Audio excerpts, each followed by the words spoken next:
કોંગ્રેસ પક્ષે આગામી લોકસભાની ચૂંટણીને લઈને તૈયારીઓ શરૂ કરી દીધી છે.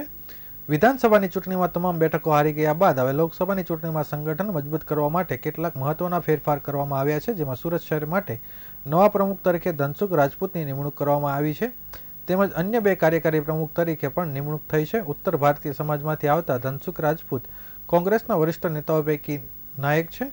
ધનસુખ રાજપૂત કોર્પોરેટર અને વિધાનસભા અને લોકસભાની ચૂંટણી લડી ચૂક્યા છે. કોંગ્રેસ પક્ષ તરફથી તેઓ કોર્પોરેટર તરીકે ચૂંટાયા હતા.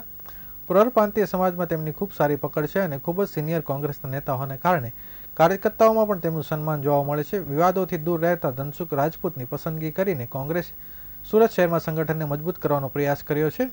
દિનેશ સાવલિયા અને વિપુલ ઉદનાવાલા કાર્યકારી પ્રમુખ તરીકે પણ પસંદ કરવામાં આવ્યા છે.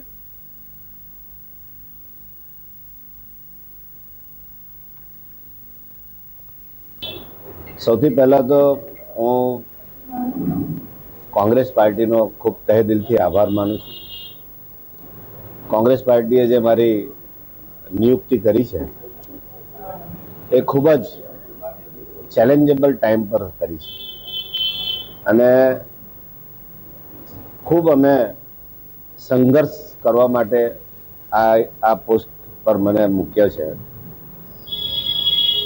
મને જે પાર્ટીએ જવાબદારી આપી છે તેમાં મને એટલો બધો અતૂટ વિશ્વાસ છે કે જે મારા કોંગ્રેસના સાથીઓ છે એ કોંગ્રેસના સાથીઓ પર મને ખૂબ વિશ્વાસ છે અને હું પોતે એવું માનું છું કે દરેક કોંગ્રેસનો આગેવાન કાર્યકર્તા એ પોતે ધનસુખ રાજપૂત એ પ્રમુખ તરીકે કામ કરશે અને તો જ અમે આ રિવાઇવ કરી શકશું એવું મારું ચોક્કસપણે માનવું છે.